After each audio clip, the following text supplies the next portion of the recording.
ڈرو، بچو، یومن اس دن سے، قیامت کے دن سے ڈرو، لا تجزی نفس عن نفس شیئا، جس دن کوئی شخص کسی کے کام نہیں آئے گا، حتیٰ کہ کوئی والد اپنی اولاد کو بھی نہیں بچا سکے گا، جیسا کہ سورۃ لقمان 33 میں آتا ہے وَاخْشَوْا يَوْمًا لَا يَجْزِي وَالِدٌ عَنْ وَلَدِهِ وَلَا مَوْلُودٌ هُوَ جَازٍ عَنْ وَالِدِهِ شَيْئًا، اس دن سے ڈرو جس دن کوئی باپ بچے کو اور بچہ باپ کو کام نہ آئے گا۔ اور یہاں ان جنرل سینس کہا کہ نفس عن نفس، کوئی نفس کسی نفس کے کام نہیں ہے، کیونکہ ہر شخص کو کیا پڑی ہوگی؟ نفسی نفسی، اپنی پڑی ہوگی، کسی کو کسی کی نہیں سوجے گی، ہر ایک کو اپنی ہی سوجے گی۔ اب یہاں ان کو یہ کیوں کہا جا رہا ہے بنی اسرائیل کو کہ کوئی کسی کے کام نہیں آئے گا؟ کیونکہ یہ کیا کہتے تھے؟ نحن ابناء اللہ و احباؤ، اور ہم بڑوں کی اولاد ہیں، اور ہمارے آباء و اجداد اللہ کے بہت پیارے ہیں، چہیتے ہیں، اور ہم خود بھی بڑے چہیتے ہیں۔ احباؤ، احبا کا مطلب کیا ہوتا ہے؟ ہم اس کے بڑے محبوب ہیں، لہٰذا ہمیں تو لن تمسنا النار الا ایاما معدودہ۔ ان کے غلط فہمیاں دور کی جا رہی ہیں کہ دیکھو کوئی کسی کے کام نہیں آئے گا، تمہارے انبیاء ہیں، اگر باپ تم انبیاء کی اولاد ہو، بڑے نیک لوگوں کی اولاد ہوتی ہے، مت سوچو کہ وہ نیک لوگ تمہیں چھڑا لیں گے۔ عام طور پہ ہمارے معاشرے میں بھی یہ کانسیپٹ آ جاتا ہے، ہم سیدوں کی اولاد ہیں، ہمارے آباء و اجداد بزرگ تھے، ہم بزرگوں کی اولاد ہیں، تو کیا ہوگا؟ وہ بزرگ ہمیں بھی چھڑا لیں گے، بچا لیں گے۔ کہا نہیں، کوئی کسی کو نہیں چھڑائے گا۔ واتقوا یوما، اس دن سے ڈرو، لا تجزی نفس عن نفس شیئا، جس دن کوئی نفس کسی نفس کو کچھ بھی کام نہ آئے گا، ولا یقبل، نہ قبول کیا جائے گا، منہا، اس سے، عدل، کوئی فدیہ، کوئی رنسم، کوئی معاوضہ، کوئی بدلہ، کوئی پیسہ، حتیٰ کہ اگر کوئی زمین بھر سونا بھی دینا چاہے تو وہ بھی نہیں لیا جائے گا، پھر بھی نہیں چھوڑا جائے گا، کسی کو کوئی کمپنسیشن نہیں لی جائے گی۔ ولا تنفعها شفاعۃ، اور نہ اس جان کو کوئی سفارش کام دے گی۔ جو اللہ کو ناراض کر کے مرا تو کل نہ پیسہ کام آئے گا، نہ کوئی انسان کام آئے گا، اور نہ کسی کی سفارش، انٹرسیشن، وسیلہ، واسطہ فائدہ نہ دے گا۔ شفاعت کہتے ہیں اس وسیلے واسطے کو جس کے ذریعے کوئی فائدہ حاصل کیا جائے یا کسی نقصان سے بچا جائے۔ اس کا مطلب نہیں کہ شفاعت ہے ہی نہیں، قیامت کے دن شفاعت ہے۔ شفاعت دو طرح کی ہے، ایک ہے خاص شفاعت اور ایک ہے عام شفاعت۔ خاص شفاعت ہے شفاعت کبریٰ جس کو کہتے ہیں، یہ شفاعت عظمیٰ۔ کون سی ہے وہ شفاعت عظمیٰ کبریٰ جس کو بولتے ہیں؟ کچھ پتہ؟ حضور صلی اللہ علیہ وسلم جب شفاعت کریں گے اللہ سبحانہ وتعالیٰ سے کہ قیامت قائم کر دی جائے، یعنی حساب کتاب شروع کیا جائے، اس کے بارے میں بہت طویل احادیث آتی ہیں۔ ان کا خلاصہ یہ ہے کہ نبی صلی اللہ علیہ وسلم قیامت کے دن اللہ سبحانہ وتعالیٰ کے حضور سجدے میں پڑیں گے، حمد و ثنا کریں گے اور پھر دعا کریں گے۔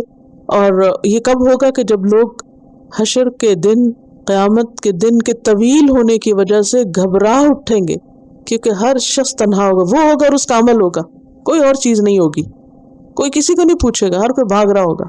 اتنی دیر کھڑا ہونا پڑے گا اور اتنی دیر انتظار کرنا پڑے گا کہ لوگ تنگ آ جائیں گے اور وہ کہیں گے کہ یار اب ہمارا فیصلہ کر دے، خواہ جہنم میں بھیج دے۔ کچھ لوگ اکٹھے ہوں گے، حضرت آدم کے پاس آئیں گے اور وہ کہیں گے کہ آپ سب کے باپ ہیں اور اللہ نے آپ کو اپنے ہاتھ سے بنایا تھا، آپ اللہ سے جا کے دعا کریں کہ حساب کتاب قائم کریں۔ وہ کہیں گے کہ میں نے جنت میں پھل کھا لیا تھا، میں نہیں جاتا۔ بہرحال، اور پھر وہ وہاں سے کس کے پاس آئیں گے؟ نوح علیہ السلام کے پاس۔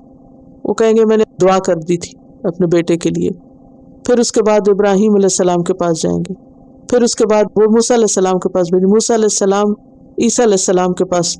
اس کی لمبی تفصیلات ہیں، آپ خود پڑھ لیجئے۔ ایک لیکچر ہے روز قیامت کیا ہوگا، اس میں بھی یہ کافی ڈیٹیل بیان کی گئی۔ شفاعت کا بیان بک بھی ہے اقبال کیلانی کی اردو میں، اس میں بھی حدیث لکھی ہوئی ہے، تو وہاں سے ڈیٹیلز پڑھ لیجئے۔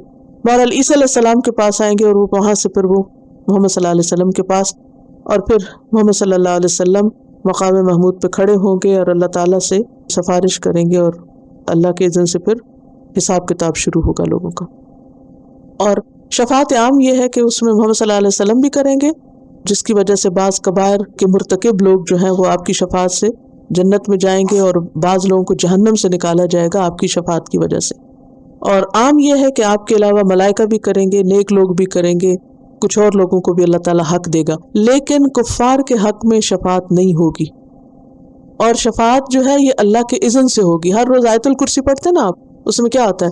من ذا الذی یشفع عندہ الا باذنہ، کون ہے جو اس کے حضور سفارش کرے مگر اسی کی اجازت سے۔ کوئی بھی ہو سفارش سے پہلے اللہ سے اجازت مانگیں گے، اللہ تعالیٰ اجازت دیں گے تو سفارش ہوگی، ورنہ سفارش نہیں ہوگی۔ بہرحال یہاں ان لوگوں کو کہا جا رہا ہے کہ دیکھو شفاعت کے اوپر مت بیٹھے رہنا، عمل کرو، کچھ کام کرو، ورنہ کچھ نہ کر کے صرف شفاعت کے بھروسے پہ جیتے رہو تو ایسی شفاعت کام نہیں آئے گی۔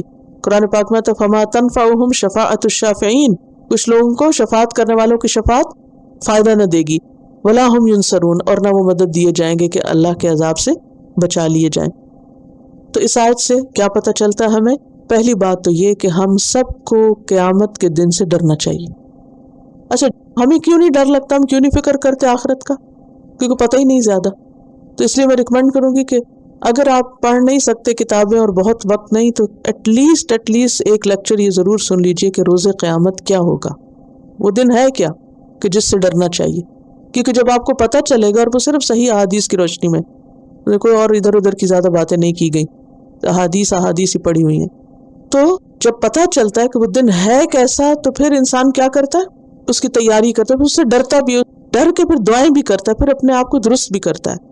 تو ایک بات تو یہ، دوسری بات یہ ہے کہ انسان کو خود کام کرنا چاہیے، خود محنت کرنی چاہیے، اور محض دوسرے انسانوں کے بھروسے پر اور کسی فدیے معاوضے کے بھروسے پر یا کسی سفارش کے بھروسے پر عمل کو چھوڑنا نہیں چاہیے، بلکہ اللہ سے ڈر کے کچھ نہ کچھ کام میں لگے رہنا چاہیے۔ اور خاص طور پر بنی اسرائیل کو یہاں کہا جا رہا ہے، اور اس کا مطلب نہیں کہ بنی اسرائیل کے لیے ہی ہے اور بس، اللہ کا یہ کلام ہر دور کے لیے اور ہر ایک کے لیے ہے۔ ان کو تو ڈائریکٹ خطاب ہے، اور عقل مند کون ہوتا ہے؟ جو اشارے کو سمجھے، جو نصیحت کسی اور کو کی جا رہی ہے اور وہ اس سے عبرت پکڑے۔ عربی کا ایک محاورہ، السعید من وعظ بغیرہ، خوش قسمت وہ ہوتا ہے جو نصیحت پکڑ لے اس وقت جب کسی اور کو وہ نصیحت کی جا رہی، اس سے پہلے کہ اس کو وہ نصیحت کی جائے، وہ کسی اور کی نصیحت سے ہی سبق سیکھ جائے۔ یعنی کسی پہ اگر کوئی مصیبت آئی ہے تو اس سے عبرت پکڑ کے خود اس سے بچنے کی فکر کرے، یہ نہیں کہ جب سر پہ پڑ جائے تو پھر کہ اچھا اب کیا کروں۔ تو عقل مند کون ہے؟ جو دوسرے کو ہونے والی نصیحت سے سبق لے لے۔ اس کے بعد